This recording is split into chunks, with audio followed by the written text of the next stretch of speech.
So yeah, she got Anthony Rose. I am here live in Fort Lauderdale, Florida from Gulfstream Brewing. And this is the, I'm going to call this the Keep Elevatin Podcast. This is Anthony Rose, Keep Elevating. Hey. Where I want to go around and have conversations with some of my most amazing friends. Man. Let's scoot over here so I'm more in the camera. Yes, sir. And talk about life, what they're doing, all the dope shit that's happening, and how we're making it happen. But let me adjust this. Boom. I should have got a cider, man. Yo, get one. We can order one. He'll come back around. We can ask him. Yeah, you definitely gotta try it. Have you tried this cider yet? I didn't try I tried the whatever one they had on tap. I didn't try their homemade cider. Oh yeah, this is the homemade one is good. It's really good. Can I do 2 more of these? Yes, thank you. The staff is amazing here. I mean, it helps that my LB is his business, Thanks. you know.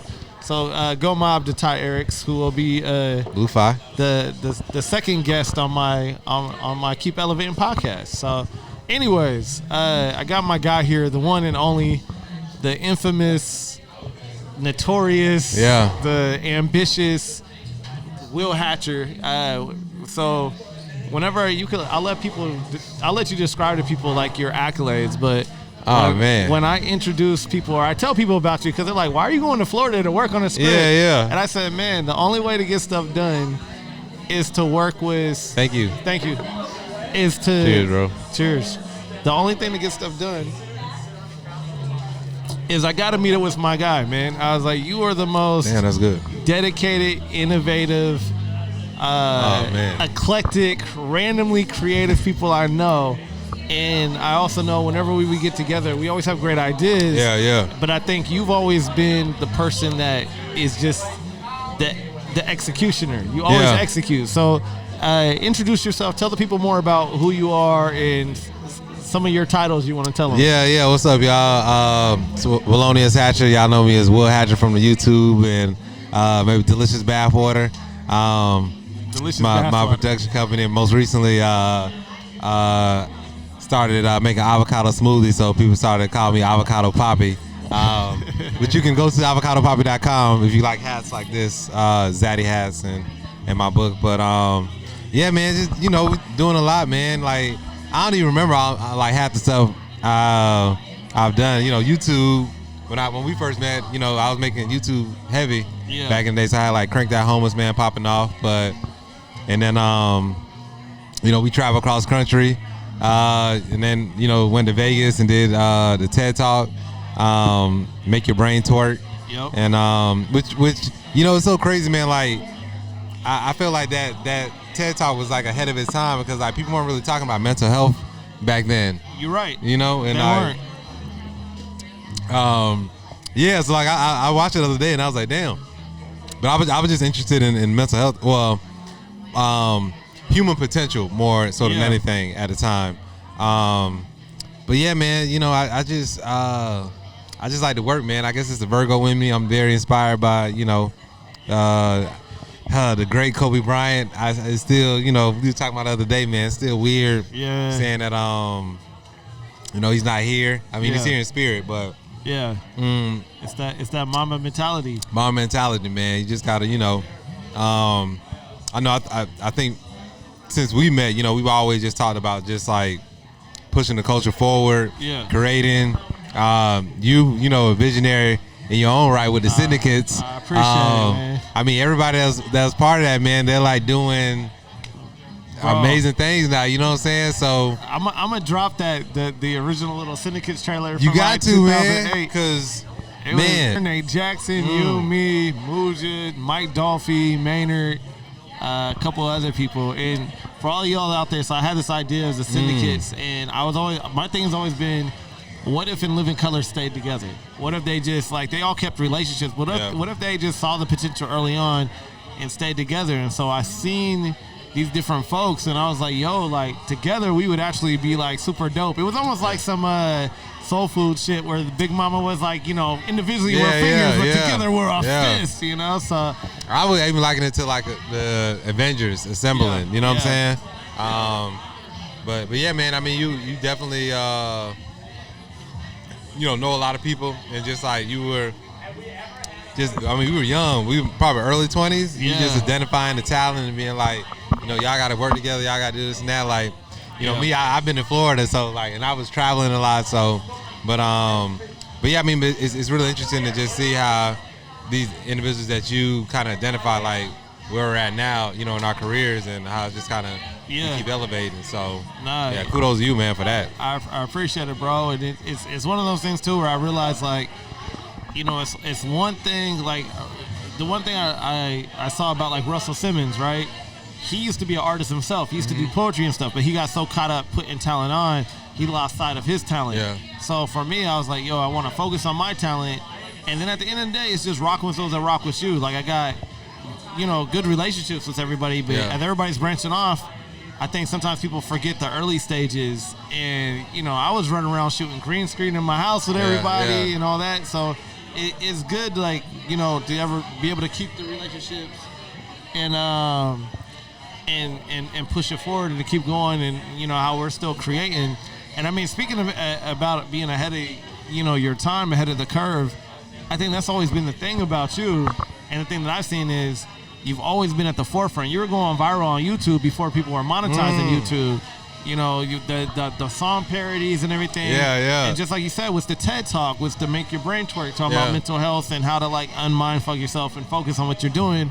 The books, the authoring, I mean, the bots and the crypto. So you've been ahead of the curve. And the thing I'm happy to see now is that sometimes it sucks when you're ahead of the curve because you don't hit the wave. You hit it too early. Yeah. And everybody else hits it. But with Clubhouse, you've hit it right on point. And I remember you told me, you're like, yo, bro, I'm about to get in here and I'm just going to go heavy on Clubhouse and figure it out, especially during the pandemic. So I think now seeing you being part of like the Clubhouse Creator Program, you talk more about that. It was the Throat Baby musical and all that. Like, people are seeing the genius that we've already known. And now hopefully it's gonna start propelling itself into what it be. So you want to talk about like what made Clubhouse, what made you want to venture there as opposed to anywhere else? Man, well, a couple of different things, man. One, I was just so in love with the platform. I thought it was so dope. I actually thought, man, like maybe, this is maybe 2013, 14. I remember I used to sit on my balcony, man. I would, smoke a little bit and just like write and just like come up with ideas. And I was just like audio. I would look at like, remember we were kind of like looking in the tech scene, dabbling in there, like dipping in, dipping out, and then just going to different tech events. So like, like South by Southwest and and like, one of the big things in those tech scenes were the pitch competitions. Yep. So to me, I always just like a pitch competition is just a creative exercise. Like come up with an idea, but so I would just write down ideas for companies, but like I was like an audio app, and I just thought that would be the wave. At that time, I didn't know how to code. I know how to code now, but I always just felt like an audio app would be really dope, and like something like Twitter, but for audio. So when Clubhouse came along, I was like, oh snap, they actually did it. And then when I got on there, the way you were able to engage with people was so different. I was like, this is like Web 3.0. So you're able to meet people that you normally wouldn't meet, and the connection is different than just a normal platform. So my first time on Clubhouse, I made a room my first day, and I was like, yo, this is dope. Like you can engage like people, your fans, like in a different way. So so as soon as I got in, I was like, I'm all in. And then I also told myself, because like, with YouTube, like my account got suspended, so I always felt like, I felt I was ahead of the curve, but I was like, I didn't get to monetize like the rest of them did, made the millions. And then with Vine, I felt like I missed the curve with Vine, and TikTok. So I just told myself, I was like, there is another platform, because they come around every 3 or 4 years. Yeah. So you just have to be patient and just wait. I was like, if there's another platform that comes along, I am going all in. And Clubhouse it came along, and I was like, and I loved it. Yeah. So I was like, I'm all in with this, and then making like the productions, man. It just luckily, like right when the pandemic happened, because stand-up stopped and I couldn't really do film, I was just thinking, I was like, well, what can I do to keep me creative. So I make comedy music. I write comedy songs and record it, and I just went heavy in writing scripts. So I wrote so many scripts during 2020. Just got better as a screenwriter and more confident as a screenwriter. So then when Clubhouse came along and they started doing Lion King and Dreamgirls and all these original productions, I had like a stack of scripts ready. So I was like, oh, I can do original. And then during 2020, I was writing so much. So like I guess the speed that I could write scripts was like, I was like, with Throw Baby, we pretty much wrote that script in a week. Jeez. A week and a half, and and then I did the whole production in about 21 days. And like The Young and the Thirsty, I have even less time. I had 11 days to put the whole production together. So from casting, actors, getting my sound guy, rehearsals, writing the script. I wrote the script in 5 days. So it's just like I was literally talking to one of the guys last night, one of the actors, and they were like, you have to do, the program, the Clubhouse Creator Program's 12 weeks. So essentially I got to write a script every week for 12 weeks, which is a season of a show. And I was like, man, that's crazy, man. I was like, well, I mean, that's why we got Melanie. You know what I'm saying? Like it's a challenge, but we want to. Those are the type of challenges we want. You know what I'm saying? We want these challenges where we can elevate ourselves and take something that we've never done before and be like, I don't know if I can do this, but I'm gonna figure it out. You know what I'm saying? And like at the end of the day, it's just how you do something that you've never done before and it stretches you, and you're better for it. You know what I'm saying? So it's like, what's the saying? You shoot for the moon and miss. At least you land amongst the stars. Shout out to my mentor Emil Petrie. Go Mob. That's our quote. So that's it, man. It's just like, my mentality is always just like, what's the next thing? How can we innovate? You know what I'm saying? How can we like challenge ourselves to do something that people have never done before? You know what I'm saying? And I think if you stay in that mindset, it like pushes you to like greatness or just be a greater version of yourself. You know what I'm saying? So where does that, like, going backwards? So you went to FIU, and and your sister is very prolific in the world, in the industry. So being that you guys both are so talented and kind of so aware of what's next, like, where does that stem from? Like, what's that drive to say, I don't want to exist just in the now. I want to be present in the now, but I also want to be preparing for the future that most people don't see. Yeah. I gotta give it to my parents, to, you know what I'm saying, just for like the foundation, because like my mom's Jamaican, my dad's African American. They're both like, my mom was the first one out of her family to come to America. Nice. Got all of her siblings to come over here. My dad, like nobody prior to my dad, well, he went to college, but eventually started a business. So like he was the one that like out of his siblings that really wanted to have this business acumen. So gotcha. So I think just looking at that as a mold, it was just like, you definitely want to just like, I think we're just different because of that. And then we just was like, all right, we, just kind of just wanting to not be normal. And one big thing, and I realized this maybe a couple years ago, my mom would never let me and my sister say the words can't. Yep. And I only realized that when, that expression when people like not able, like something bad something overwhelming happens, like I can't deal. Yep. They'll say that, and I was talking to a friend, and I was like, it's so interesting. I was like, I've never said can't. Like, what I'm saying? Like, as far as like when I think about myself and the things that I think I could do, like the word can't never comes up, because like as soon as we would say it, she'd be like, don't never say can't, because you can do anything you put your mind to. So, but that like that shift is like when I see somebody do something, I never think that like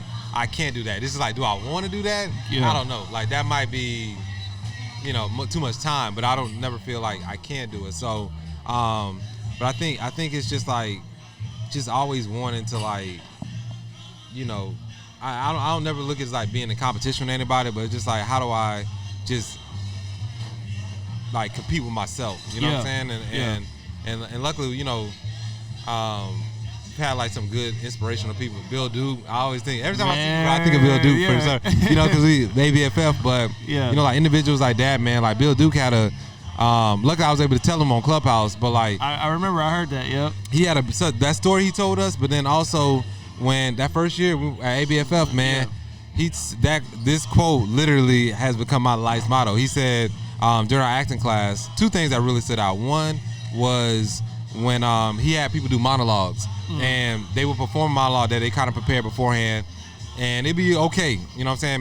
Maybe average. Maybe some were good, but he would literally just ask them a couple questions on stage, and they would give literally like after maybe 20 seconds an Oscar-worthy performance just by asking. So that like right there was like, okay, you can pull greatness out of people like as a director. You know what I'm saying? So it was that, and then the other quote he said was, "What you blame, you empower."